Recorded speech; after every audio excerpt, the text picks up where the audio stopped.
Hi all. Today we are going to discuss BEGC 106 Popular Literature Second Block Second Unit. നമുക്ക് ഇന്ന് നോക്കാനുള്ളത് ഭയങ്കര interesting ആയിട്ടുള്ള ഒരു story, ഒരു നോവലിനെ കുറിച്ചിട്ടാണ്. ഫുള്ള് ഇമേജറി ആയിട്ടുള്ള ഫുൾ ഇമാജിനേഷൻസിലൂടെ നമ്മളൊക്കെ പല സ്വപ്നങ്ങളും കാണുന്ന ആളുകളല്ലേ. നമ്മളൊക്കെ സ്വപ്നത്തിൽ എന്താണ് ഒരു കാണുന്നതിൽ തുടർച്ചയിൽ തന്നെ എന്തായിരിക്കും, ഫുള്ള് ഒരിക്കലും നടക്കാത്ത പല ഫാൻറ്റസി സ്വപ്നങ്ങൾ നമ്മൾ കാണലില്ലേ. ജസ്റ്റ് ലൈക്ക് ദാറ്റ് എന്നൊക്കെ പറയാം നമുക്കിതിന്. നമുക്ക് ഒരിക്കലും അങ്ങനത്തെ ഒരു ലോകം ഇല്ല, അങ്ങനത്തെ കാര്യങ്ങളും ഒരിക്കലും നടക്കില്ല.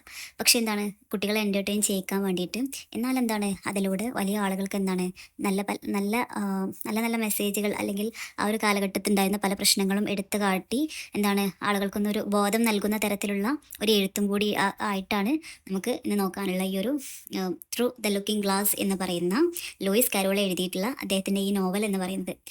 സോ നമുക്ക് ഈ ഒരു നോവലിനെ കുറിച്ചിട്ട് പറയുന്നതിന് മുന്നേ, ഇതൊരു 8 പാർട്ടായിട്ടാണ് ഈ നോവലുള്ളത്. അപ്പം ഈ ഒരു 8 പാർട്ടുകളും നമുക്ക് ഈ ഒരു യൂണിറ്റിൽ പഠിക്കാനില്ല. പക്ഷേ ഞാനൊരു കാര്യം പറയട്ടെ. ഞാനൊക്കെ പഠിക്കുന്ന സമയത്ത് എനിക്കൊരു കാര്യം കേൾക്കുമ്പം അത് ഫുള്ളായിട്ട് അതിനെക്കുറിച്ചിട്ട് ഒരു എ മുതൽ സെഡ് വരെ എനിക്ക് കേട്ടാലേ അതെൻ്റെ മൈൻഡിൽ നിൽക്കുള്ളൂ. അല്ലാതെ നമുക്ക് ഇതേ പഠിക്കാനുള്ളൂ, ഇത് മാത്രം പഠിക്കുക എന്ന് പറഞ്ഞാൽ നമുക്ക് അങ്ങനെ പഠിക്കാൻ പറ്റുമായിരിക്കും. പക്ഷേ അത് നമുക്കതിൽ എന്താണ് പറയുക, അതിലൊരു ആത്മാർത്ഥത ഇല്ല എന്നാണ് ഞാൻ വിചാരിക്കുന്നത്. നമുക്കത് പഠിക്കാനില്ലെങ്കിലും അതിനെക്കുറിച്ചിട്ട് ഈ ഒരു സ്റ്റോറി പറയുമ്പം ആ സ്റ്റോറിയിൽ പല ഭാഗങ്ങളും മാത്രമുള്ളൂ എങ്കിലും നമുക്കെന്താണ് ആ സ്റ്റോറി അറിഞ്ഞിരിക്കണം. അതുകൊണ്ട് അത് അറിഞ്ഞിരുന്നാലേ നമുക്ക് ഇതിൽ വരുന്ന പല ക്വസ്റ്റ്യൻസിനും നമുക്ക് നമ്മളേതായിട്ടുള്ള സ്റ്റൈലിൽ ആൻസർ എഴുതാൻ പറ്റുമോ എന്ന് എന്ന് വിശ്വസിച്ചിരുന്ന ആളാണ് ഞാൻ. സോ എന്താണ് നമുക്കിതിലും എല്ലാ ഭാഗം നമുക്കിതിൽ പഠിക്കാനില്ല. അതുകൊണ്ട് തന്നെ അത് നമുക്കൊന്ന് ജസ്റ്റ് ഇതിൻ്റെ സമ്മറി എന്തൊക്കെയാണെന്നുള്ളത് ജസ്റ്റ് ഒന്ന് മനസ്സിലാക്കിയിട്ട് ഞാനിത് നമുക്ക് പഠിക്കാനുള്ളതിലേക്ക് കിടക്കുന്നുള്ളൂ. കാരണം ഈ ഒരു നോവൽ എന്താ നിങ്ങൾക്ക് അറിയണമല്ലോ ആദ്യം. സോ നമുക്ക് ആദ്യം ഇതിൻ്റെ ചെറിയൊരു സമ്മറി നോക്കാം. ലൂയിസ് കരോൾ എഴുതിയിട്ടുള്ള ആലീസ് അഡ്വഞ്ചേഴ്സ് ഇൻ വണ്ടർലാൻഡ് നിങ്ങളെല്ലാവരും കേട്ടിട്ടുണ്ടാവും. അതിൻ്റെ സെക്കൻഡ് പാർട്ടാണ് നമുക്ക് പഠിക്കാനുള്ളത്. ത്രൂ ദ ലുക്കിംഗ് ഗ്ലാസ് എന്ന് പറയുന്ന ആ ഒരു നോവൽ, അതാണ് നമുക്ക് പഠിക്കാനുള്ളത്. ശരിക്കും ഈ ഒരു ആലീസിൻ്റെ കഥയാണ് അദ്ദേഹം എഴുതിയിട്ടുള്ള. ഈ ആലീസിൻ്റെ പല നോവൽസിലും 5-6 പാർട്ടുകളൊക്കെ ആയിട്ടുണ്ടെന്ന് തോന്നുന്നു. ഇതിൽ മുഴുവനും അദ്ദേഹം എഴുതിയത് ഈ ആലീസിൻ്റെ അഡ്വഞ്ചേഴ്സ് ആയിട്ടുള്ള പല സ്ഥലത്തെത്തിപ്പെടുന്നതും അങ്ങനത്തെ പല സംഭവങ്ങളാണ് അദ്ദേഹം എഴുതിയിട്ടുള്ളത്. സോ നമുക്ക് പഠിക്കാനുള്ളത് ത്രൂ ദ ലുക്കിംഗ് ഗ്ലാസ് എന്ന് പറയുന്ന ഒരു പോർഷനാണ്. ഇതെന്താണ്, ആലീസിന് എന്താണ് ഒരു കണ്ണാടിയിലൂടെ ഒരു ലോകത്തേക്ക് കടക്കുന്നതിനെ കുറിച്ചിട്ടാണ് കേട്ടോ ഇതിൽ പറയുന്നത്. നമ്മുടെ ഈ ലൂയിസ് കരോളിനെ കുറിച്ചിട്ട് പറയുകയാണെങ്കിൽ എന്താണ്, അദ്ദേഹത്തിൻ്റെ പെൻ നെയിമാണ് ലൂയിസ് കരോൾ എന്ന് പറയുന്നത്. അദ്ദേഹത്തിൻ്റെ ഒറിജിനൽ പേരെന്താണ്, ചാൾസ് ഡോഗ്സൺ എന്ന് പറയുന്ന ഇതാണ് അദ്ദേഹത്തിൻ്റെ പേരെന്ന് പറയുന്നത്. അദ്ദേഹം ഒരു ഓക്സ്ഫോർഡിലൊരു മാത്തമാറ്റീഷ്യൻ ആയിരുന്നു. അതുപോലെ തന്നെ ഡീക്കോൺ ഇൻ ചാർജ് എന്ന് പറയുന്നത്. ഡീക്കോൺ എന്ന് പറയുമ്പോൾ നമ്മൾ ഈ ചേർച്ചിലൊക്കെ എന്താണ് ഒരു പ്രീസ്റ്റ് ആയിട്ട്, എന്നാൽ വലിയൊരു പുരോഹിതനല്ല, ഒരു പൂർണ്ണ പുരോഹിതനല്ല, എന്നാൽ ചെറിയ പദവികളൊക്കെ വഹിക്കുന്ന ഒരു താഴ്ന്ന പദവിയിലുള്ള ഒരു പുരോഹിതൻ എന്ന് നമുക്ക് പറയാം. അങ്ങനത്തെ ഒരാളായിരുന്നു നമ്മുടെ കരോൾ, നമ്മളെ എഴുത്തുകാരന്. 1832 അദ്ദേഹം ജനിച്ചത്. അതുപോലെ തന്നെ അദ്ദേഹത്തിൻ്റെ ചൈൽഡ്ഹുഡ് എന്ന് പറയുമ്പോൾ ഭയങ്കര ഷെയിമായിട്ടുള്ള ഒരാളായിരുന്നു. പക്ഷേ അദ്ദേഹത്തിന് എന്താണ് ഇൻട്രസ്റ്റ്, റിഡിൽ ഗെയിംസ്, സ്റ്റോറീസ്, ഇങ്ങനത്തെ സംഭവങ്ങൾക്കോടായിരുന്നു അദ്ദേഹത്തിന് ഒരു ഇൻട്രസ്റ്റ് ഉണ്ടായിരുന്നത്. അതുപോലെ തന്നെ അദ്ദേഹത്തിന് ലെഫ്റ്റ് ഹാൻഡ് കൊണ്ടാണ് അദ്ദേഹം എഴുതിയിരുന്നത്. പക്ഷെ അത് മാറ്റാൻ വേണ്ടിയിട്ട് നമ്മുടെ രക്ഷിതാക്കളൊക്കെ നമ്മളെ ഫോഴ്സ് ചെയ്യൂലേ, അതുപോലെ തന്നെ ആ ഒരു ഫോഴ്സ് ചെയ്തത് മൂലം അദ്ദേഹം ഒരു മെൻ്റൽ ട്രോമ ഒക്കെ അനുഭവിച്ചിട്ടുണ്ട് എന്നുള്ളതാണ്. പിന്നെ ഒരുപാട് കുട്ടികളെ ഭയങ്കരമായിട്ട് ഇഷ്ടപ്പെടുന്ന ആളാണ് അദ്ദേഹം. അതിൽ ഇഷ്ടപ്പെട്ട ഒരാളാണ് നമ്മുടെ ആലീസ് എന്ന് പറയുന്ന ആലീസ് എന്ന കഥാപാത്രം ശരിക്കുമുള്ളൊരു കഥാപാത്രമാണ്. ആ ഒരു കഥാപാത്രത്തെയാണ് അദ്ദേഹത്തിൻ്റെ നോവൽസിലൂടെ അദ്ദേഹം ഫുൾ ഒരു ഇമാജിനറി അദ്ദേഹം സൃഷ്ടിച്ചെടുത്തത് എന്നുള്ളതാണ്. ആലീസ് ലിറ്റിൽ എന്നാണ് അവളുടെ പേര് എന്ന് പറയുന്നത്. അത് അവളിലൂടെ ഇൻഫ്ലുവൻസ് ചെയ്തിട്ടാണ് അദ്ദേഹത്തിൻ്റെ ആലീസ് ബുക്സ് മുഴുവനും ഉണ്ടായിട്ടുള്ളത് എന്നുള്ളതാണ്.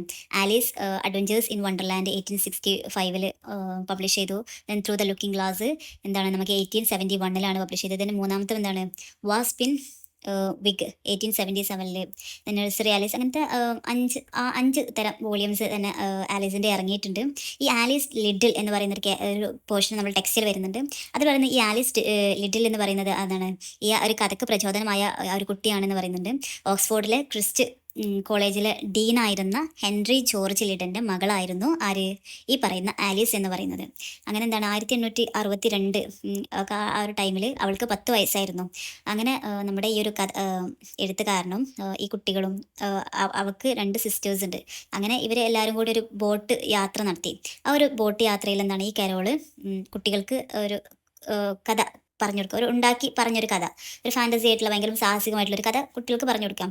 ഈ ഒരു കഥയാണ് പിന്നീട് എന്താണ് ഇതിനെ വികസിപ്പിച്ചെടുത്തിട്ടാണ് അദ്ദേഹത്തിൻ്റെ വർക്കായിട്ടുള്ള ആലീസ് ഇൻ വണ്ടർ ലാൻഡ് എന്ന ആലീസ് അഡ്വഞ്ചേഴ്സ് ഇൻ വണ്ടർലാൻഡ് എന്നുള്ള ഒരു വോളിയമായിട്ട് അദ്ദേഹം ആദ്യം ഇറക്കിയത് എന്നുള്ളതാണ്. അങ്ങനെയാണ് അദ്ദേഹം ഈ ആലീസിനെ ഈ ഒരു പോർഷനിലേക്ക് കൊണ്ടുവരുന്നത്.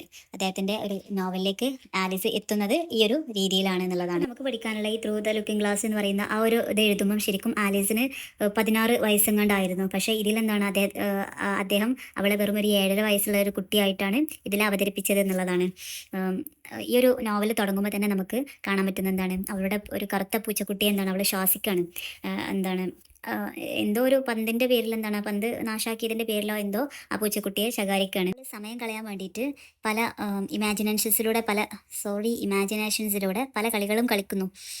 ഈ ഒരു കാര്യം ഇവിടെ സൂചിപ്പിക്കുന്നത് ആ ഒരു സമയത്ത് ആൺകുട്ടികളൊക്കെ എന്താണ് കളിക്കാൻ പുറത്തേക്ക് പോകും.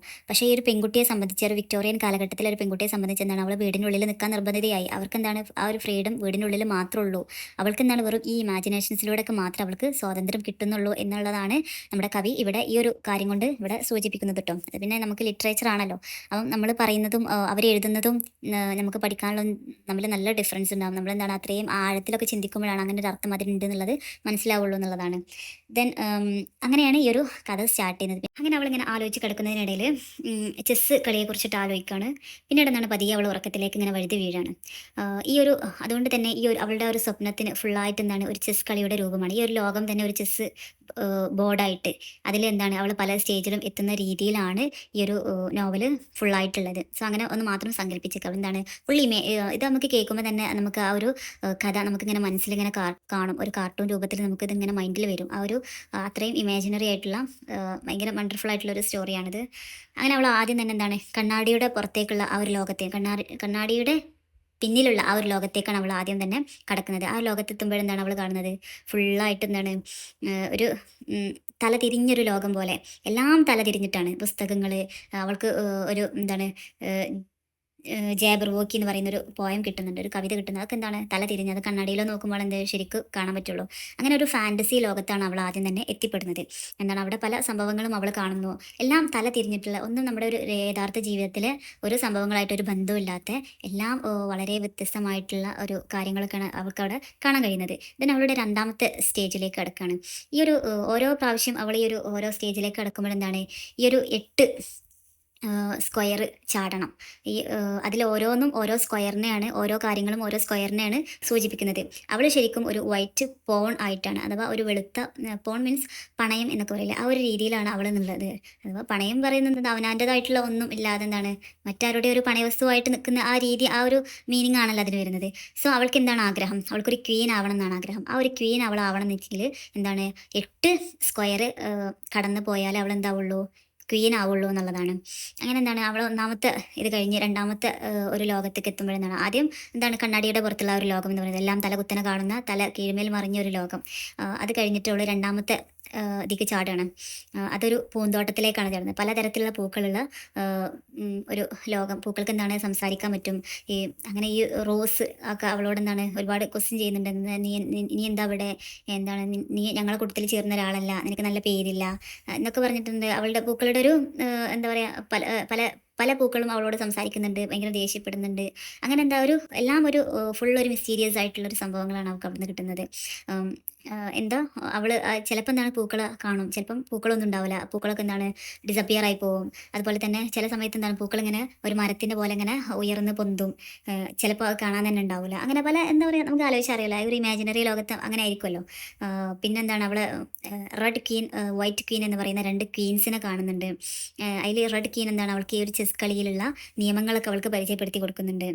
അവളൊരു പണയമായതുകൊണ്ട് തന്നെ എന്താണ് അവൾക്ക് 8 ചതുരങ്ങൾ കടന്നു പോയാൽ മാത്രമേ അവൾക്ക് എന്താ ആവാൻ പറ്റുള്ളൂ, രാജ്ഞിയാവാൻ പറ്റുള്ളൂ എന്നുള്ള കാര്യങ്ങളൊക്കെ അവർ പറഞ്ഞു കൊടുക്കുന്നുണ്ട്. ദെൻ ആ ഒരു സെക്കൻഡ് ആ ഒരു പൂന്തോട്ടത്തിൽ നിന്നും എല്ലാം കഴിഞ്ഞ് അവൾ 3ാമത്തെ സ്ക്വയറിലേക്ക് ചാടുകയാണ്. ഈ ഒരു 3ാമത്തെ സ്ക്വയറിൽ എത്തുമ്പോൾ എന്താണ് ഒരു ട്രെയിനിലേക്കാണ് ചാടുന്നത്. അതിൽ ആട്, വണ്ട്, ഒരു കുറച്ച് പ്രായമായിട്ടുള്ള ഒരാൾ, അങ്ങനത്തെ എന്താണ് പല സംഭവങ്ങളും ഈ ഒരു ഭാഗത്തിനെ കുറിച്ചിട്ടൊക്കെ നമുക്ക് ഇതിൽ പഠിക്കാനുണ്ട്. അപ്പം നമുക്ക് ആ ഒരു ഭാഗത്തിനെ കുറിച്ചിട്ടൊക്കെ നമുക്ക് അതിൽ പഠിക്കാൻ ഉണ്ടാകുമ്പോൾ നമുക്ക് അതിൽ ഡീറ്റെയിൽ ആയിട്ട് നോക്കാനുണ്ട്. സോ നമുക്ക് അത് നോക്കാം. അങ്ങനെ ട്രെയിനിലുള്ളൊരു ഒരു എന്താ പറയുക ഒരു ലോജിക്കും ഇല്ലാത്തൊരു യാത്ര ട്രെയിനിൽ.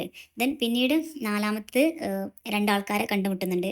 ട്വീഡിൽഡം അതുപോലെ തന്നെ ട്വീഡിൽഡി എന്ന് പറയുന്ന ഒരു രണ്ട് ഒരു മൈതാനത്ത് അവർ രണ്ടുപേരും എന്താണ് കച്ചറ കൂടുന്ന ഒരു സമയം. വലിയ ആളുകൾ എന്താണ് ചെറിയൊരു കളിപ്പാട്ടങ്ങൾക്ക് വേണ്ടി തല്ലുകൂടി അങ്ങനെ ഉണ്ടായിരിക്കും. ആ ഒരു രീതിയിലുള്ള ഒരു എക്സ്പ്ലനേഷനാണ് അവിടെ അവളുടെ ആ ഒരു നാലാമത്തെ ഒരു ആ ഒരു സ്ക്വയറിൽ അവൾക്ക് കിട്ടുന്നത് എന്നുള്ളതാണ്. ഇതിനൊക്കെ കുറിച്ചിട്ടൊക്കെ നമുക്ക് ഇതിൽ ഡീറ്റെയിൽ ആയിട്ട് നോക്കാനുണ്ട് കേട്ടോ. അതാണ് ഞാൻ അതിനെ കുറിച്ചിട്ടൊന്നും കൂടുതലായിട്ട് ഒന്നും പറയാൻ നിൽക്കാത്തത്. ദെൻ അഞ്ചാമത്തെ സ്ക്വയറിലേക്ക് അവൾ എത്തുന്നത് ഒരു ഷോപ്പ്, ഒരു നമ്മുടെ ഷീപ്പിൻ്റെ ഒരു ഷോപ്പാണ് കാണുന്നത്. കടയുടെ ഉള്ളിൽ എന്താണ് ഷീപ്പാണ്, അതിൻ്റെ എല്ലാം തലകുത്തനെ മറിഞ്ഞ ഒരു കട. ഷോപ്പ് കീപ്പർ ആരാണ്? ഷീപ്പ്, ഒരു ആടാണ്. ആലിസ് ആ കടയിൽ ഉള്ള എന്ത് സാധനത്തെ നോക്കിയാലും ആ സാധനം വേറൊരു സ്ഥലത്തേക്ക് മാറിപ്പോകും. അങ്ങനെ ഒരു പ്രത്യേകതര സ്വഭാവമുള്ള ഒരു കട. അപ്പോൾ ആ കടൻ്റെ റൂൾസ് എന്താണ്? You want something you have to look away from it. നിനക്ക് എന്തെങ്കിലും സാധനം വേണമെങ്കിൽ അത് നമുക്ക് നോക്കാൻ പാടില്ല, അതൊക്കെ നോക്കാതെ അത് വാങ്ങുക എന്നുള്ളതാണ് അവിടുത്തെ റൂൾ എന്ന് പറയുന്നത്. അപ്പോൾ അവൾക്കൊരു എഗ്ഗ് വേണമെന്നുണ്ട്. പക്ഷേ അവൾ കാണുന്തോറും ആ എഗ്ഗ് എന്താണ് വേറൊരു സ്ഥലത്തേക്ക് പോകും, അവിടുന്ന് വേറെ സ്ഥലത്തേക്ക് പോകും. എന്താണ് ഡിസപ്പിയർ ആയി പോകുന്നൊരു തരത്തിലുള്ള ഒരു ഇത്.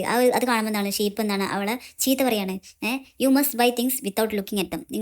അതിനെ നോക്കാതെ മാത്രമേ നിനക്കത് വാങ്ങാൻ പറ്റുള്ളൂ എന്ന് പറയുന്നു. ആ ഒരു സന്ദർഭത്തിൽ എന്താണ് ഈ ഒരു കട മുഴുവനും ഒരു എന്താണ് ഒരു ഷിപ്പിലേക്ക് ആയിട്ട് മാറുന്നു. അങ്ങനെ നമ്മുടെ ഷീപ്പാരെ ആ ഒരു ബോട്ട് കമ്പാനിയനായിട്ട് മാറുന്നു. അങ്ങനത്തെ ആ ഒരു ഇത് അങ്ങനെ പോയി. ദെൻ ആറാമത്തെ ഒരു സ്ക്വയറിലേക്ക് എത്തിയപ്പോൾ എന്താണ് അവളൊരു എഗ്ഗ് വാങ്ങിയത്. ആ ഒരു എഗ്ഗ് എന്താണ് ഒരു മതിലിൻ്റെ പുറത്തിരിക്കുന്ന ഒരു ജീവനുള്ളൊരു ഒരാളായിട്ട് മാറി. ഒരു മനുഷ്യൻ്റെ രൂപത്തിലുള്ള, എന്നാൽ എന്താണ് മുട്ടയുടെ ആകൃതിയിലുള്ള ഒരു മനുഷ്യൻ്റെ രൂപത്തിലേക്കുള്ളത് മാറി.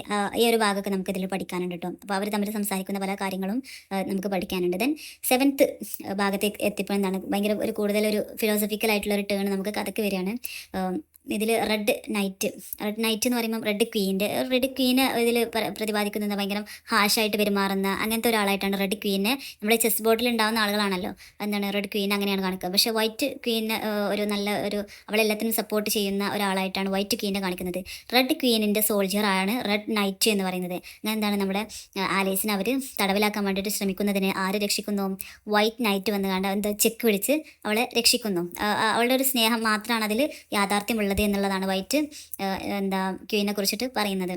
പിന്നീട് ആ ഒരു സ്റ്റെപ്പിൽ തന്നെ ലയണും അതുപോലെ തന്നെ യൂണിക്കോൺ, ഈ രണ്ട് പേര് തമ്മിലുള്ള ഭയങ്കര ഒരു പോരാട്ടം നടക്കുന്നത്, ഒരു രാജ്യത്തിൻ്റെ കിരീടത്തിന് വേണ്ടിയിട്ട് അവർ പോരാട്ടം നടക്കുന്നത് ഒക്കെ ഭയങ്കര ഹാസ്യാത്മകമായിട്ടുള്ള രീതിയിലൊക്കെയാണ് ഇത് പറയുന്നത്. ദെൻ എട്ടാമത്തെ ആ പാട്ടിലേക്ക് എത്തുമ്പോൾ എന്താണ് ക്വീൻ ആലീസ് എന്തായിത്തീരുന്നു? ഒരു ക്വീൻ ആവുന്നു. അതിനുശേഷം ക്വീൻ ആയതിനു ശേഷം എന്ത് സംഭവിച്ചു എന്നുള്ളതാണ്. അങ്ങനെ ആ ഒരു കാര്യങ്ങളൊക്കെ നമുക്ക് പഠിക്കാനുണ്ട്. ഇത്രയേ ഉള്ളൂ. ഈ ഒരു സംഭവങ്ങളൊക്കെ കഴിയുന്നതോടെ എന്താണ് അവൾ പെട്ടെന്ന് ഞെട്ടി സ്വപ്നത്തിൽ നിന്ന് ഉണർന്നു. ഇതോടുകൂടെ ഈ ഒരു നോവൽ അവസാനിക്കുക എന്നുള്ളതാണ്. ഇതിൽ പല പല പല കാര്യങ്ങളും പറയുന്നുണ്ട്. നമ്മൾ ടെക്സ്റ്റ് ബുക്കിൽ തന്നെ കുറച്ചൊക്കെ പറയുന്നുണ്ട്. പക്ഷേ ഒരു നോവലിനെ സംബന്ധിച്ച് എത്രത്തോളം ഉണ്ടാവും നമുക്കറിയാലോ. അപ്പം നമുക്ക് ടെക്സ്റ്റിലൊക്കെ ഒരു യൂണിറ്റിൽ മാത്രം ഇത് കൊള്ളിക്കുക എന്ന് പറയുമ്പം അത് എത്രത്തോളം ചെറുതായിരിക്കും നമ്മൾക്ക് പഠിക്കാനുള്ളതെന്ന് അറിയാലോ. എങ്കിലും നമുക്ക് പഠിക്കാനുണ്ട്. സോ നമുക്ക് ടെക്സ്റ്റ് ബുക്കിലുള്ള കാര്യങ്ങളൊക്കെ നോക്കാം. ഇനി സെൻസ് ആൻഡ് നോൺ സെൻസ് എന്നുള്ളൊരു ഭാഗം വരുന്നുണ്ട്. ഇതുവരെയുള്ള ഭാഗം ഞാൻ ഇതിനു മുമ്പ് പറഞ്ഞു. നമുക്ക് ത്രൂ ദ ലുക്കിംഗ് ഗ്ലാസ് എന്ന് പറഞ്ഞാൽ ആ ഒരു ഇതിന് മുമ്പുള്ള ഇൻട്രൊഡക്ഷൻ കാര്യങ്ങളൊക്കെ നമ്മൾ ഇതിൻ്റെ ഇടയിൽ പറഞ്ഞു കിട്ടും. ഇത് ആ ഒരു സെൻസ് ആൻഡ് നോൺ സെൻസ് എന്ന് പറയുന്നത് ഇതിലെന്താണ് പറയുന്നത്? ഒരു ലോജിക്കില്ലാത്ത കാര്യങ്ങളാണ് ഇതിൽ ഫുള്ളായിട്ട് പറയുന്നത്. അഥവാ ഒരു നോൺ സെൻസിൻ്റെ ലോകം. പൂക്കൾ സംസാരിക്കുക, ആളുകളുടെ രൂപം മാറുക, അതുപോലെ തന്നെ അവസാനം അവളുടെ ഒരു വിക്ടറി ആഘോഷിക്കുന്ന സമയത്ത് അവൾ ക്യൂനായിട്ട് മാറുന്ന സമയത്ത് അവൾ കേക്ക് മുറിക്കുന്നുണ്ട്. പക്ഷേ ആ കേക്ക് ആദ്യം എല്ലാവരും കഴിച്ചതിന് ശേഷം മാത്രമാണ് കേക്ക് മുറിക്കാൻ പറ്റുള്ളൂ. അങ്ങനെയൊക്കെ ഒരു പ്രത്യേകതരം ഒരു ലോകത്താണ് ആ ഒരു അഥവാ നോൺസെൻസ് ലോകം എന്ന് പറയുന്നത്. ഒരു തല കീഴായിട്ടുള്ള നിയമങ്ങളുടെ ലോകം എന്ന് പറയുന്നത്. മുതിർന്ന ആളുകൾക്ക് എന്താണ് ഭയങ്കര അസംബന്ധമായിട്ട് തോന്നുന്ന പല കാര്യങ്ങളും കുട്ടികൾക്ക് എന്താണ് അർത്ഥമുള്ളതാകും. നമ്മുടെ മാർട്ടിൻ ഗാർഡനർ എന്ന് പറയുന്ന അദ്ദേഹം പറയുന്നത് എന്താണെന്ന് ചോദിച്ചാൽ, ഈ ഒരു കുട്ടികളെ കാഴ്ചപ്പാട് ഉപയോഗിച്ചിട്ട് എന്താണ് കരോൾ എന്ത് ചെയ്യുന്നു? മുതിർന്നവരുടെ ഒരു ലോകം തന്നെ പുതിയതാക്കി മാറ്റുന്നു, അതിന് പുനർപരിശോധിക്കുന്നു എന്നുള്ളതാണ്. മുതിർന്നവർക്ക് സെൻസ് എന്ന് തോന്നുന്ന പല സംഭവങ്ങളും കുട്ടികൾക്ക് എന്തായിരിക്കും? അത് നോൺ സെൻസ് ആയിട്ട് മാറാം എന്നുള്ളതാണ് പറയുന്നത്. ദെൻ പിന്നീട് പറയുന്ന വേറൊരു ടോപ്പിക്കാണ് ചെസ് മോട്ടീഫ് എന്ന് പറയുന്നത്. അഥവാ ഇത് ഞാൻ പറഞ്ഞല്ലോ, ഇതൊരു ചെസ് ഗെയിമായിട്ട് ബന്ധപ്പെട്ടതാണ്. അവളുടെ ഒരു അഡ്വഞ്ചേഴ്സ് മുഴുവനും ഒരു ചെസ് ബോർഡിനോട് സാമ്യപ്പെടുത്തിയിട്ടുള്ളതാണ് പറയുന്നത്. ഇപ്പോൾ ഓരോ കളത്തിൽ നിന്ന് ഓരോ കളത്തിലേക്ക് ചാടുമ്പം അവൾ എത്തുന്ന രീതി ഇതെല്ലാം ഇതിൽ പറയുന്നുണ്ടല്ലോ. സോ ഇതൊക്കെ എന്താണ് ഒരു ചെസ്സിൻ്റെ ഒരു രീതിയിലാണ് ഇത് മുഴുവനും എടുത്തിട്ടുള്ളത് എന്നുള്ളതാണ്. അതിൻ്റെ ഘടനയനുസരിച്ചിട്ടാണ് ഈ ഒരു നോവൽ തന്നെ നിർമ്മിച്ചിട്ടുള്ളത്. ഈ ഒരു ചെസ് എന്ന് പറയുമ്പം സാധാരണ എന്താണ് കുറച്ച് പ്രായമുള്ള ആളുകൾ കളിക്കുന്ന ഒരു ചിന്തിക്കേണ്ട ഒരു ഗെയിമാണല്ലോ.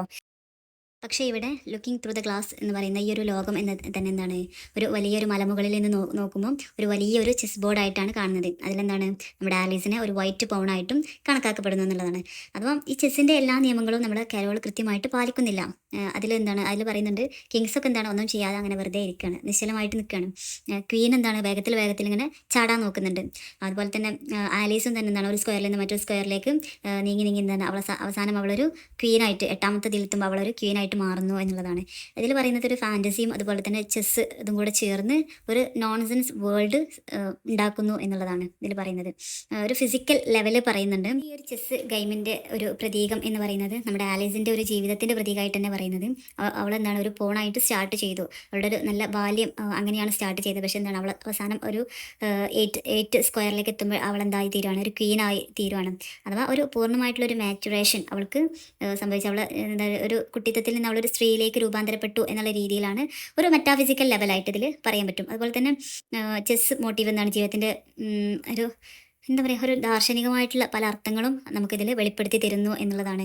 ഒരു കേരളം എന്താണ് ഒരു ഓർഡിനീഡ് ഡീക്കോണ്, അഥവാ ഞാൻ പറഞ്ഞല്ലോ ഒരു ദിവ്യ ഒരു പദവിയുള്ള ഒരാളാണല്ലോ. അതുപോലെ അദ്ദേഹത്തിന് റിലീജിയസ് ആയിട്ടുള്ള ഒരു ദാർശനിക ചിന്താപരമായിട്ടുള്ള കാര്യങ്ങളൊക്കെ ഉള്ള ആളാണ് നമ്മുടെ കെരോൾ എന്ന് പറയുന്നത്. അപ്പോൾ എന്താണ് ഇവിടെ എന്താണ്, ചെസ് എന്ന് പറയുന്നത് ഒരു ഡിറ്റർമിനിസത്തിൻ്റെ ഒരു സിമ്പിളായിട്ടാണ് ഇവിടെ പറയുന്നത്. അതിൽ മനുഷ്യന്മാരെന്താണ് പോൺസ് ആയിട്ടും ലൈഫിന് എന്താണ് ഒരു ബിഗ് ചെസ് ഗെയിമായിട്ടാണ് ഇതിൽ പറയുന്നത് എന്നുള്ളത്. അതുപോലെ മാർട്ടിൻ പറയുന്നുണ്ട് എന്താണ്, chess is an allegory of life.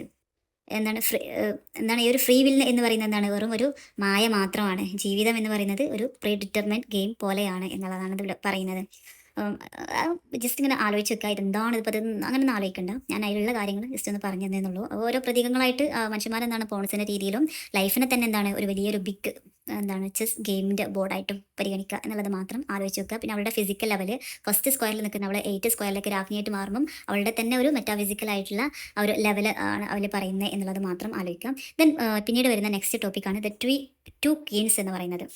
Looking the glass ലോകത്തിൽ എന്താണ്, സമയം എന്ന് പറയുന്നത് വളരെ അസാധാരണമായിട്ടുള്ള ഒരു സംഭവമാണ്. ഈ ഒരു ആശയം വ്യക്തമായിട്ട് കാണിക്കുന്നത് എവിടെയാണ്, വൈറ്റ് ക്വീനും അതുപോലെ തന്നെ റെഡ് ക്വീനും വഴിയാണ്. വൈറ്റ് ക്വീനെ പ്രതിനിധീകരിക്കുന്നത് അവളുടെ കഴിഞ്ഞു പോയിട്ടുള്ള അവളുടെ ബാല്യകാലത്തിനെ പറഞ്ഞുകൊണ്ടാണ്. അതുകൊണ്ട് അവളുടെ സമയം പിറകോട്ട് പോകുന്ന അവൾ അനുഭവിച്ചിരുന്ന സമയത്തെക്കുറിച്ചിട്ട് അതിൻ്റെ ഒരു നൊസ്റ്റാൾജിയ ആയിട്ടാണ് നമ്മുടെ വൈറ്റ് ക്വീനെ, അഥവാ അവൾക്ക് അത്രയും ഇഷ്ടപ്പെട്ടൊരു കാലഘട്ടം ആയിട്ടാണ് അവൾ അതിൽ പറയുന്നത്. ദെൻ റെഡ് ക്വീനെ എന്താണ് കാണിക്കുന്നത് ആരായിട്ടാണ്, അവളുടെ മുന്നോട്ട് ചെന്നുകൊണ്ടിരിക്കുന്ന അവളുടെ സമയത്തെയാണ്. ഭയങ്കര ശക്തിയേറിയിട്ടുള്ള ഒരേ സ്ഥലത്ത് നിൽക്കാൻ എന്താണ് 2 ഇരട്ടി ഓടേണ്ടി വരുന്ന അവളുടെ ഒരു ഇപ്പോഴത്തെ ഒരു ഓട്ടത്തിനെയാണ് പറയുന്നത്. ഒരു വിക്ടോറിയൻ ഏജിലുള്ള ഒരു പ്രോഗ്രസ് അല്ലെങ്കിൽ ഒരു ഐഡിയോളജി, ഇതിനൊക്കെയാണ് അതിൽ പ്രതികരിക്കുക. കൺട്രോൾ, ഡിസിപ്ലിന്, ഇങ്ങനത്തെ സംഭവങ്ങളൊക്കെ ഭയങ്കര സ്ട്രിക്റ്റ് ആയിട്ടുള്ളൊരു ഇതായിരുന്നല്ലോ ആ ഒരു വിക്ടോറിയൻ കാലഘട്ടം. അതിനൊക്കെയാണ് ഇവിടെ പ്രതിനിധീകരിക്കുന്നത് എന്നാണ് പറയുന്നത്. അതുപോലെ ആലീസിൻ്റെ പെരുമാറ്റം ഒരു പാട്രിയാർക്കൽ സ്വാധീനമുള്ളതായിട്ട് ഇതിൽ പറയുന്നുണ്ട്. അഥവാ നമുക്ക് ഇതിലൊരു ലുക്കിംഗ് ത്രൂ നമുക്ക് ഈ ഒരു നോവലിൽ എന്ത് കാണാൻ പറ്റും, അവൾ നല്ലൊരു അവളുടെ രീതിയിൽ അവൾ ഓക്കെയാണ്, നല്ല നല്ല രീതിയിലാണ് അവൾ പെരുമാറുന്നത്. പക്ഷേ എന്താണ്, ഈ റെഡ് ക്വീൻ എപ്പോഴും അവളോട് എന്താണ് ഭയങ്കര കടുപ്പമായിട്ട് പെരുമാറുന്നുണ്ട്. അവളെ നിയന്ത്രിക്കാൻ വേണ്ടിയിട്ട് ശ്രമിക്കുന്നു, നിയമങ്ങൾ പഠിപ്പിക്കാൻ വേണ്ടിയിട്ട് നോക്കുന്നു, അനുസരിപ്പിക്കാൻ വേണ്ടിയിട്ട് ശ്രമിക്കുന്നു. ഇതൊക്കെ റെഡ് ക്വീൻ ചെയ്യുന്നുണ്ട്. ഇതൊക്കെ എന്ത് സൂചിപ്പിക്കുന്നത് വെച്ചാൽ ഇതൊക്കെ ഒരു വിക്ടോറിയൻ ഗവർണൻസിനെ ആണ് ഇതിൽ സൂചിപ്പിക്കുന്നത് എന്നുള്ളതാണ്. അവരുടെ എന്താണ് അത് ചെയ്യണം ഇത് ചെയ്യണം എന്നുള്ളത് അവരുടെ ഗവർണൻസിനെതിരെയുള്ളൊരു ചെറിയ രീതിയിലുള്ള വിമർശനം. കുട്ടികൾക്ക് ഇതൊക്കെ കാണുമ്പോൾ എന്താണ് ഒരു ചിരി പടർത്തുമെങ്കിലും ഇതിലുള്ള ആ നർമ്മത്തിൻ്റെ പിന്നിലുള്ള ആ ഒരു എന്താണ് യാഥാർത്ഥ്യം ഉണ്ടല്ലോ, അതാണ് നമ്മുടെ കരോൾ ഇവിടെ പറയുന്നത് മാത്രം. ഇതിൽ വരുന്ന മറ്റൊരു ടോപ്പിക്കാണ് ലാംഗ്വേജ് എന്ന് പറയുന്നത്. ഇതിൽ ഭാഷ എന്ന് പറയുന്നത് ശരിക്കും സാധാരണ ലോകത്തുള്ള ഭാഷയിൽ നിന്ന് ഭയങ്കര വ്യത്യസ്തമായിട്ടുള്ളൊരു ഭാഷയാണ്. നമ്മുടെ ആലീസിന് എന്താണ് പല സംഭവങ്ങളും അവൾക്ക് എന്താണ് ഭയങ്കര ഒരു കൺഫ്യൂഷൻസും കാര്യങ്ങളൊക്കെ ഉണ്ടാക്കുന്നു എന്നുള്ളതാണ്. അതായത് കേരളം മനഃപൂർവ്വം ചെയ്തിട്ടുള്ളതാണ്. അത് നമ്മുടെ ഭാഷയുടെ ഒരു സ്ലിപ്പറി കാണിക്കാൻ വേണ്ടിയിട്ട്. ചിലപ്പം ഒരു വേർഡിന് തന്നെ പല അർത്ഥങ്ങളുണ്ടാവും. ഒരേപോലത്തെ സൗണ്ടുള്ള വേർഡിന് എന്താണ് പല പല സ്പെല്ലിങ്ങുകളായിരിക്കും. നമ്മുടെ എന്താ പറയുക, അതിന് എക്സാമ്പിൾ പറയുകയാണെങ്കിൽ എന്താ പറയുക മക്കളെ, ടെയില്, ഫ്ലോർ, ഇങ്ങനത്തെ എന്താണ് ഒരേപോലെ കേട്ടാൽ ഒരുപോലെ തോന്നുന്ന പല അർത്ഥങ്ങളുള്ള രീതിയിലൊക്കെ പറയുന്നുണ്ട്.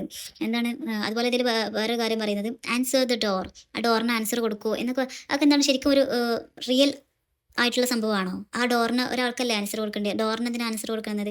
അതൻ I see nobody on the road എന്നൊക്കെ പറയുന്നുണ്ട്. അതിൽ എന്താണ്, എനിക്ക് ആരെയും അവിടെ കാണാൻ പറ്റുന്നില്ല. ഈ നോബഡി എന്ന് പറഞ്ഞ ഒരാളെ പേരായിട്ട് സെലക്ട് ആക്കുക, ഐ സീ നോബഡി ഉണ്ട്, അപ്പോൾ റോഡിൽ ഒരാൾ നിൽക്കുന്നുണ്ട്, നോബഡി എന്ന പേരുള്ള ഒരാൾ നിൽക്കുന്നുണ്ട് എന്ന രീതിയിലൊക്കെയുള്ള ഭയങ്കര കൺഫ്യൂഷിങ്, നമ്മുടെ ആലീസിനെ സംബന്ധിച്ച് എന്താണ് ഭയങ്കര കൺഫ്യൂഷൻ ആക്കുന്ന പല വേർഡുകളും അതിൽ ഉണ്ടാവുന്നു എന്നുള്ളതാണ്. അതുപോലെ നമ്മൾ ബ്രെഡ് ആൻഡ് ബട്ടർഫ്ലൈ എന്ന് പറയുമ്പം അതിൽ ബ്രെഡും അതുപോലെ തന്നെ പ്ലസ് ബട്ടർ മാത്രം എടുക്കും. ഫ്ലൈ ഇല്ല, അപ്പോൾ ബ്രെഡിൽ ബട്ടർ തേക്കുക എന്നുള്ള രീതിയിൽ എന്താണ് ആ ഒരു സെയിം പറയുന്നത് കറക്റ്റ് ആയിരിക്കും. മേ ബി ഒരു ലോജിക്കൽ സംഭവമായിട്ട് നമുക്ക് തോന്നും. പക്ഷേ എന്താണ് റിയൽ ലോകത്തിൽ നിന്ന് വ്യത്യസ്തമായിട്ടുള്ള പല സംഭവങ്ങളും അവരുടെ ലാംഗ്വേജിൽ ഉണ്ട് എന്ന് പറയുന്നത്. ഇതെന്താണ് ശരിക്കും യഥാർത്ഥ ലോകത്തിലുള്ള എന്താണ് ലാംഗ്വേജിനെയാണ് നമ്മുടെ കവി ഇവിടെ വിമർശിക്കുന്നത് എന്നാണ്. റിയൽ വേൾഡിലെ ലാംഗ്വേജ് എന്താണ് ഒരിക്കലും ഒരു കോമൺ സെൻസ് ഇല്ലാത്തൊരു ലാംഗ്വേജ് ആണ് എന്നുള്ളതാണ്. ഒരു വേർഡിന് തന്നെ പല മീനിങ് ഉണ്ട്. അതുപോലെ തന്നെ നമുക്കൊരു കോണ്ടാക്സ്റ്റ് നോക്കിയിട്ട് മാത്രമേ ആ ഒരു വേർഡ് ഇപ്പോൾ ഒരു വേർഡിന് പല കോണ്ടാക്സ്റ്റിലും പല അർത്ഥങ്ങളാണ് ഉണ്ടാവുക. സോ എന്താണ് ആ ഒരു കോണ്ടാക്സ്റ്റ് നോക്കിയിട്ട് മാത്രമാണ് അതിൻ്റെ അർത്ഥങ്ങൾ വരിക എന്നൊക്കെയുള്ള എന്താണ് സൊസൈറ്റി നിർമ്മിച്ച ചട്ടങ്ങൾക്ക് എന്താണ് നമ്മൾ അടിമപ്പെട്ടു പോയി. ഇതിലൂടെ എന്താണ് വിക്ടോറിയൻ സമൂഹത്തിൽ ഉണ്ടായിരുന്ന ആ ഒരു സ്ട്രിക്ട്നെസ്സും അവരുടെ നിയമങ്ങളും ഒക്കെ ചൂണ്ടിക്കാണിച്ചിട്ട് നമ്മുടെ കവി അതിൽ വിമർശിക്കുകയാണ് ചെയ്യുന്നത് മാത്രം മനസ്സിലാക്കുക. പിന്നീട് പറയുന്നത് ട്രെയിൻ ജേർണിയെ കുറിച്ചിട്ട് പറയുന്നുണ്ട്. അങ്ങനെ രണ്ടാമത്തെ സ്ക്വയറിൽ നിന്ന് അവൾ മൂന്നാമത്തെ സ്ക്വയറിലേക്ക് ഓടുകയാണ്. ആ ഒരു ഓടുമ്പം അതിൽ എന്താണ് ആനകൾ എന്താണ് തേനീച്ചകളെ പോലെ പെരുമാറുന്നു. അങ്ങനെ എന്താണ് അത് തടയാൻ ശ്രമിക്കുന്നതിന് അവരിൽ നിന്ന് ഓടി രക്ഷപ്പെടാൻ ശ്രമിക്കുന്നതിനിടെയാണ് പെട്ടെന്ന് എന്താണ് അവൾ ചാടുമ്പോൾ നേരെ അത് ട്രെയിനിൻ്റെ ബോഗി കൈ ചാടി. അങ്ങനെ എന്താണ് അവൾ ആ ഒരു ട്രെയിനിൻ്റെ കമ്പാർട്ട്മെൻറ്റിൽ എത്തിപ്പെടുകയാണ്.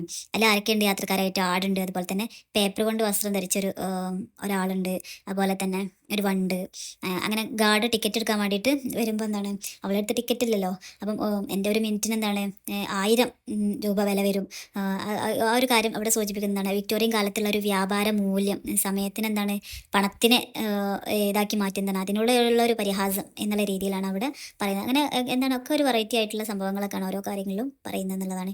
പിന്നെ ആലീസ് ട്യൂഡൽഡി ദെൻ ആൻഡ് ട്യൂഡൽഡം എന്ന് പറയുന്ന 2 ആളുകളെ കാണുന്നുണ്ട്. ഇതിലെന്താണ് ഒരു ജെയിംസ് ഹാർഡ്വെൽ എഴുതിയിട്ടുള്ള ഒരു നഴ്സറി റൈം എന്ന് പറയുന്ന ഒരു ബുക്കിനെ അടിസ്ഥാനപ്പെടുത്തിയിട്ടുള്ള അതിൽ പറയുന്ന 2 സഹോദരന്മാർ, ട്യൂഡൽഡി ദെൻ ട്യൂഡൽഡം എന്ന് പറയുന്ന 2 സഹോദരന്മാർ എന്താണ് വളർന്ന പുരുഷന്മാരായിട്ടും എന്താണ് ഒരു കളിപ്പാട്ടത്തിന് വേണ്ടിയിട്ട് അവർ തർക്കിക്കുന്നു എന്നുള്ളത് ഇതൊരു രാഷ്ട്രീയപരമായിട്ടൊരു വിമർശനമായിട്ട് നമുക്കിതിന് പറയാൻ പറ്റും. അതുപോലെ തന്നെ ട്യൂഡൽഡി എന്താണ് ആലിസിനോട് പറയുന്നത് എന്താണ്, നീ ശരിക്കും യഥാർത്ഥമല്ല, എൻ്റെ സ്വപ്നത്തിലെ വെറും ഒരു രൂപം മാത്രമാണ് നീ എന്ന് അവളോട് പറയാണ്. ഇവിടെ സൂചിപ്പിക്കുന്നത് എന്താണ് അവിടെ അപ്പുറത്തിരുന്ന് വിശ്രമിക്കുന്ന റെഡ്കീൻ്റെ സ്വപ്നത്തിലുള്ള ഒരു രൂപം മാത്രമാണ് എന്ന് നീ പറയുമ്പോൾ എന്താണ് ആ റെഡ്കീനെ ഒത്തു തുള്ളുന്ന അല്ലെങ്കിൽ അവരുടെ ഇഷ്ടത്തിനൊട്ട് മാത്രം ജീവിക്കാൻ പറ്റുന്ന ഒരാൾ മാത്രമാണ് നീ. അവളിപ്പം അതിൽ നിന്ന് ഉണരുന്നു, അതുപോലെ തന്നെ നീ ഇല്ലാതാവും എന്നുള്ളതാണ് അതിൽ പറയുന്നത്. ഇവിടെ സൂചിപ്പിക്കുന്നത് അവരെന്താണ് ആ ഒരു കാലഘട്ടത്തിൽ ഉണ്ടായിരുന്ന എന്താണ് അധികാരികളുടെ ആ ഒരു പ്രത്യേക മനോഭാവം അല്ലെങ്കിൽ എന്താണ് ഭയങ്കര സ്ട്രിക്റ്റ് ആയിട്ടുള്ള നിയമങ്ങളുടെ ഒക്കെ എന്താണ് ഒരു വിമർശനം ആയിട്ടാണ് ഇവിടെ പറയുന്നത്. അവർക്ക് എല്ലാ നിയമങ്ങളും ഉണ്ടാക്കാം, പക്ഷെ എന്താണ് ഈ സമൂഹം അതിനെ ഫോളോ ചെയ്യണം എന്നുള്ളതാണ്. അത് അവരെന്ന് ഉണ്ടാവുമോ അതിപ്പോൾ നമ്മളത് ഫോളോ ചെയ്യണം എന്നുള്ള ആ ഒരു പ്രത്യേകമായിട്ടുള്ള ഒരു സമൂഹത്തിന് ചെയ്യേണ്ടി വരുന്ന ആ ഒരു പ്രത്യേകമായിട്ടുള്ളൊരു അനിഷ്ടക്കേടിനെയാണ് നമ്മുടെ ഈ ഒരു കവി ഇവിടെ പറയുന്നത്. നമ്മുടെ റൈറ്റർ ഇവിടെ പറയുന്നത്. ദെൻ പിന്നീട് പറയുന്നത് ഹംറ്റി ഡംറ്റിയെ കുറിച്ചിട്ടാണ്. 6ാമത്തെ സ്ക്വയറിലാണ് അവർ കാണുന്നത്. നമ്മൾ പറഞ്ഞല്ലോ ആ ഒരു ആടുകളുടെ ഷോപ്പിൽ നിന്നൊരു മുട്ട വാങ്ങിയെന്ന് പറയുന്നല്ലോ. ആ ഒരു മുട്ട എന്താണ് ഒരു മതിലിൻ്റെ മുകളിൽ വെച്ചപ്പോൾ എന്താണ് അത് ഹംറ്റി ഡംറ്റി ആയിട്ട് മാറി എന്നുള്ളതാണ്. അങ്ങനെ ഹംറ്റി ഡംറ്റി ഒരുപാട് സംസാരിക്കുന്നുണ്ട്. അപ്പോൾ എന്താണ് ഹംറ്റി ഡംറ്റി പറയുന്നത് എന്താണ്, നിൻ്റെ പേരിൽ ഒരു യാഥാർത്ഥ്യമില്ല. ഒരാളുടെ പേരിടുമ്പോൾ എന്താണ് അതിൽ എന്തെങ്കിലും തൻ്റെ ശരീരത്തിന് പറ്റിയ അല്ലെങ്കിൽ തൻ്റെ സ്വഭാവത്തിന് പറ്റിയ എന്തെങ്കിലും തൻ്റെ പേരിൽ വേണം. അപ്പം ആലീസ് എന്നതുകൊണ്ട് എന്താണ് ഒരു ഫൂളിഷ് ആയിട്ടുള്ള നെയിമാണ്, അതിലൊന്നും ഇല്ല. ആ ഒരു പേരിൽ നിന്നെക്കുറിച്ചുള്ള ഒരു ഡീറ്റെയിലിങ്ങും തരുന്നില്ല. ഇത് ശരിക്കും ഒരു യഥാർത്ഥ ഓണറിനെ കുറിച്ചിട്ടുള്ള എന്തെങ്കിലും ഒരു വിവരം പേര് കൊടുക്കണം. എന്താണ് നിൻ്റെ പേരെന്താണ് ശരിക്കുള്ള ഒരു പേരല്ല എന്നൊക്കെയുള്ള രീതിയിൽ അല്ലെങ്കിൽ ഒരാളുടെ പേരിടുമ്പോൾ എന്താണ് ആ ഒരു അയാളുടെ എന്തെങ്കിലും സ്വഭാവ സവിശേഷത ആ പേരിൽ വെളിപ്പെട്ട് കാണണം എന്നുള്ള രീതിയിലാണ് ഹംറ്റി ഡംറ്റിയോടെ പറയുന്നത്. ഹംറ്റി ഡംറ്റിന് എന്താണ് ഒരു മുട്ടയുടെ ആകൃതിയിലുള്ള ഒരാൾ എന്നുള്ള രീതിയിലാണ് പറയുന്നത്. അതുപോലെ തന്നെ അവിടെ പറയുന്ന വേറൊരു കാര്യം എന്താണ് മാസ്റ്ററി ഓവർ ലാംഗ്വേജ് എന്ന് പറയുന്നുണ്ട്.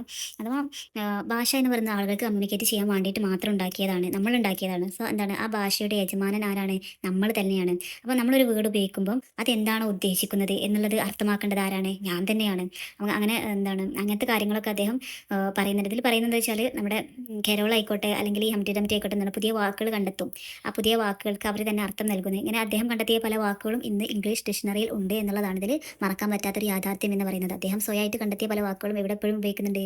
English dictionary. അതുപോലെ തന്നെ പലരും ഉണ്ടാക്കിയിട്ടുള്ള വേർഡുകളാണല്ലോ നമ്മളിപ്പോഴും പറയുന്നതൊക്കെ, പലരും ഉണ്ടാക്കിയിട്ടുള്ള വേർഡുകളാണ്. സോ അപ്പോൾ അത്രയും എന്താണ് ഒരു ഭാഷ എന്ന് പറയുമ്പോൾ എന്താണ് കമ്മ്യൂണിക്കേറ്റ് ചെയ്യാനുള്ളതാണ്. അപ്പം നമ്മൾ ഉണ്ടാക്കുന്ന ഭാഷയുടെ ഓണർ ആരാണ്? നമ്മൾ തന്നെയാണെന്നാണ് പറയുന്നത്. അതുപോലെ തന്നെ ഈ ഒരു ഹംറ്റി ഡംറ്റി ഒരു നമ്മളിതിന് മുമ്പ് പറഞ്ഞ ഒരു എന്താ പറയുക ജാബർവോക്കിയുടെ ഒരു കഥ പറയുന്നുണ്ടല്ലോ. അതിൽ പറയുന്നൊരു കഥ എന്താണെന്ന് ചോദിച്ചാൽ ഒരു ഡ്രാഗനെ പോലുള്ളൊരു മൃഗത്തെ കാണാൻ വേണ്ടിയിട്ട് ഒരു കുട്ടി എന്താണ് ഒരു സാഹസിക യാത്ര പോവാണ്, ഒരു ബാലന്. അങ്ങനെ എന്താണ് അത് പോയി ആ കുട്ടി എന്താണ് ആ മൃഗത്തിനെ കൊന്ന് ഭയങ്കര വീരനായിട്ട് തൻ്റെ പിതാവിൻ്റെ അടുത്തേക്ക് തിരിച്ചു വരുന്ന ഒരു കഥയാണ് ആ ജാബർവോക്കിയിൽ പറയുന്നത്. അതാണ് ഇവിടെ ഈ ഒരു ഹംറ്റി ഡംറ്റി അവർക്ക് ഈ ഒരു ആലീസിന് ഈ ഒരു കഥ പറയുന്നുണ്ട് എന്ന് പറയുന്നുണ്ട്. ദെൻ പിന്നീട് പറയുന്നത് the lion and the unicorn പറയുന്നുണ്ട്. ഇതിൽ ലയണിൻ്റെയും അതുപോലെ തന്നെ യൂണിക്കോണിൻ്റെയും തമ്മിലുള്ള ഒരു അടിയാണ് ഇതിൽ പറയുന്നത്. ഇതിൽ അവിടെ സൂചിപ്പിക്കുന്നത് വെച്ചാൽ ബ്രിട്ടനും അതുപോലെ തന്നെ സ്കോട്ട്ലാൻഡും തമ്മിലൊരു വൈരാഗ്യമുണ്ട്, അതിനെ സൂചിപ്പിക്കുന്നുണ്ട്. അതുപോലെ തന്നെ കരോളിൻ്റെ കാലത്തുള്ളൊരു കണ്ടംപററി പൊളിറ്റിക്സിൻ്റെ സൂചനയും ഇത് നൽകുന്നുണ്ട് എന്ന് പറയുന്നുണ്ട്.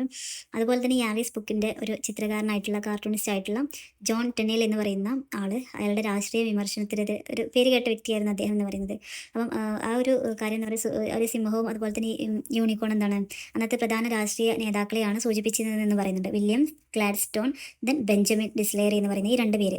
അതിൽ ലയനായിട്ട് സൂചിപ്പിക്കുന്നത് ഗ്ലാഡ്സ്റ്റോണിനെയും അതുപോലെ തന്നെ യൂണിക്കോണായിട്ട് ആരെയും ബെഞ്ചമിനെയാണ് പറയുന്നത്. അപ്പം ഈ ഒരു രാഷ്ട്രീയക്കാർ തമ്മിലുണ്ടാകുന്ന പല പ്രശ്നങ്ങൾ എന്താണ് ഭയങ്കര ഹാസ്യാത്മക രീതിയിലാണ് അവിടെ കൊടുത്തിട്ടുള്ളത്. പിന്നെ ഇതിലൊരു കേക്ക് കട്ടിങ്ങിൻ്റെ കാര്യം പറയുന്നുണ്ട്.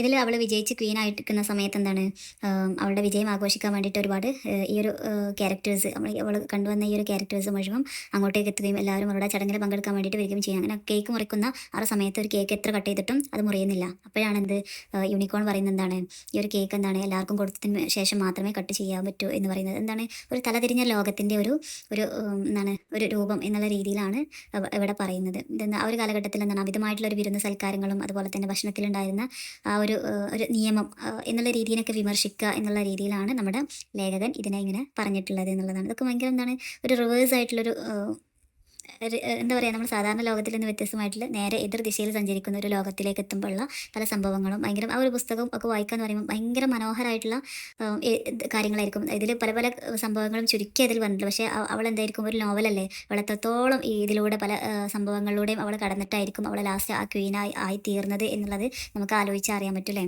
അതുപോലെ തന്നെ ഇതിൽ നമ്മുടെ വൈറ്റ് നൈറ്റിനെ തമ്മിൽ മുട്ടുന്ന ഒരു കാര്യം പിന്നീട് പറയുന്നുണ്ട്, മീറ്റിംഗ് വിത്ത് പറയുന്നുണ്ട്. ഇതിലെന്താണ് ഈ കേരോളിനെ ഈ അഥവാ ഈ വൈറ്റ് നൈറ്റുമായിട്ടാണ് കേരോൾ തന്നെ പറയുന്നത്. അവർ ആ വൈറ്റ് നൈറ്റിൻ്റെ എല്ലാ സ്വഭാവം ആർക്കുണ്ട്, ഈ കേരോളിനെ തന്നെ ഉണ്ട്. ശരിക്കും അവൾക്ക് എന്താണ് ഒരു കൈൻഡ്നെസ് ഈ വൈറ്റ് നൈറ്റിൽ നിന്ന് മാത്രമേ അവൾക്ക് കിട്ടിയിട്ടുള്ളൂ എന്ന് പറയുന്നുണ്ട്. അതുപോലെ റെഡ് നൈറ്റിൽ നിന്നും അവളെ രക്ഷിച്ചതൊക്കെ ആരായിരുന്നു, ഈ വൈറ്റ് നൈറ്റ് അല്ലായിരുന്നു, അത് പറയുന്നുണ്ട്. അതുപോലെ തന്നെ അവൾ അവസാനത്തെ സ്ക്വയറിൽ എത്തുമ്പോൾ അവളൊരു ക്വീനായിട്ട് മാറി. അങ്ങനെ എന്താണ് അവൾ സ്വർണ്ണ കിരീടം തലയിൽ വെക്കുന്നുണ്ട്. ഇതെന്താണ് അവളുടെ ഇനി വരാനുള്ള ഒരു ലൈഫിനെയാണ് അവിടെ സൂചിപ്പിക്കുന്നത്. അങ്ങനെ അവൾ ഒരു ക്വീനായിട്ട് മാറുന്ന ഒരു ചടങ്ങ് നടക്കുമെന്നാണ്. ലോകത്തിലെ പല വിചിത്രമായിട്ടുള്ള പല ക്യാരക്ടേഴ്സും അതിൽ പങ്കെടുക്കുകയാണ്. എന്താണ് അതൊരു ആഘോഷ വിരുന്നാക്കി മാറ്റാമെന്ന് അവർ തീരുമാനിക്കുകയാണ്. അതിൽ എന്താണ് റെഡ് ക്വീന് പല കാര്യങ്ങളും പല ഉപദേശങ്ങളും ആർക്ക് കൊടുക്കുന്നുണ്ട്, നമ്മുടെ ആലീസിന് കൊടുക്കുന്നുണ്ട്. എന്താണ് അതുപോലെ തന്നെ അവളെ വിമർശിക്കുന്നുണ്ട്, മര്യാദയോടെ വളരാൻ പറയുന്നുണ്ട്. അങ്ങനെ എന്താണ് പല നിർദ്ദേശങ്ങളും ഭയങ്കര സ്ട്രിക്റ്റ് ആയിട്ടുള്ള പല നിർദ്ദേശങ്ങളും അവൾക്ക് നൽകുന്നുണ്ട്. പിന്നീട് അവൾ എന്താണ് ഒരു ക്വീനായല്ലോ, ആ ക്വീനായി എന്നുള്ള രീതിയിൽ അവൾ സംസാരിക്കാൻ വേണ്ടിയിട്ട് തുടങ്ങുമ്പോഴാണ് എന്താണ് പാത്രങ്ങളൊക്കെ ജീവനുള്ളതായി ഇതിലേക്ക് ഉയർന്നു പോകാൻ തുടങ്ങി. അതുപോലെ തന്നെ വൈറ്റ് ക്വീൻ എന്താ ചെയ്തു, സൂപ്പിൽ പോയി വീണു. അങ്ങനെ എന്താണ് ഇതൊക്കെ പാടെ കണ്ടപ്പോൾ ആർക്ക് ദേഷ്യം വന്നു, നമ്മുടെ ആലീസിന് ആകെ ദേഷ്യം വന്നു. ഒരു ക്വീനായിട്ടിരുന്ന് പോലും എന്താണ് തനിക്ക് എന്താണ് നേരെ ചോദ്യം സംസാരിക്കാൻ പോലും പറ്റുന്നില്ലല്ലോ എന്ന് ആലോചിച്ച് എന്താണ് അവൾക്ക് ദേഷ്യം വന്ന് അവൾ റെഡ് ക്വീനെ കൊണ്ടുപോയി ഭയങ്കരമായിട്ട് ഷെയ്ക്ക് ചെയ്ത് ദേഷ്യപ്പെട്ട് സംസാരിക്കുമ്പോൾ എന്താണ് ആ റെഡ് ക്വീൻ എന്ത് ചെയ്തു, ഒരു പൂച്ചക്കുട്ടിയായിട്ട് മാറി ഓടിപ്പോയി എന്നുള്ളതാണ്. അങ്ങനെ പെട്ടെന്ന് അവൾ ആ സ്വപ്നത്തിൽ നിന്ന് ഉണർന്ന് അപ്പം എന്താണ് മനസ്സിലായത്, ഇതെല്ലാം കണ്ടത് സ്വപ്നമാണെന്ന് മനസ്സിലായി. പക്ഷെ ഒരു ക്വസ്റ്റ്യൻ അവിടെ ബാക്കിയായി. സ്വപ്നം കണ്ടത് താനാണോ അതോ താൻ റെഡ് കിങ്ങിൻ്റെ ആ ഒരു സ്വപ്നത്തിലുള്ള ഒരു ജീവിതമാണോ താൻ ജീവിക്കുന്നത് എന്നവൾ ഭയപ്പെട്ടു പോയി എന്ന് പറഞ്ഞിട്ടാണ് ഈ ഒരു നോവൽ അവസാനിക്കുന്നത്. ഞാൻ പറഞ്ഞാൽ ആ ഒരു അധികാരത്തിലുള്ള ആ ഒരു സ്ട്രിക്ട്നെസ്, ആ ഒരു സമൂഹത്തിലുള്ള ഹാഷായിട്ടുള്ള നിയമങ്ങൾ, ആ നിയമങ്ങൾക്കനുസരിച്ച് താൻ അവരുടെ ജീവിതത്തിലെ അവരുടെ സ്വപ്നത്തിലെ ജീവിതമാണോ താൻ സ്വന്തം ജീവിതം ജീവിക്കുന്നത് എന്നുള്ള ഒരു ചോദ്യം അവിടെ ബാക്കിയായി എന്നുള്ളതാണ്. അപ്പം ഇത്രയേ ഉള്ളൂ ഈ ഒരു നോവൽ. നിങ്ങൾക്ക് മനസ്സിലായി എന്ന് ഞാൻ വിചാരിക്കുന്നു. ഭയങ്കര രസമുള്ളൊരു നോവലാണ്, ഒരു ചിന്തിക്കാൻ, അല്ലെങ്കിൽ സാധാരണ സംഭവങ്ങളെ പോലെ അല്ലല്ലോ. ഞാൻ പറഞ്ഞ് ഇതിനെ ബോറാക്കിയോ എന്നും അറിയില്ല. എന്തായാലും ഇഷ്ടപ്പെട്ട എല്ലാവരും ലൈക്ക് ചെയ്ത് സപ്പോർട്ട് ചെയ്യാം കേട്ടോ.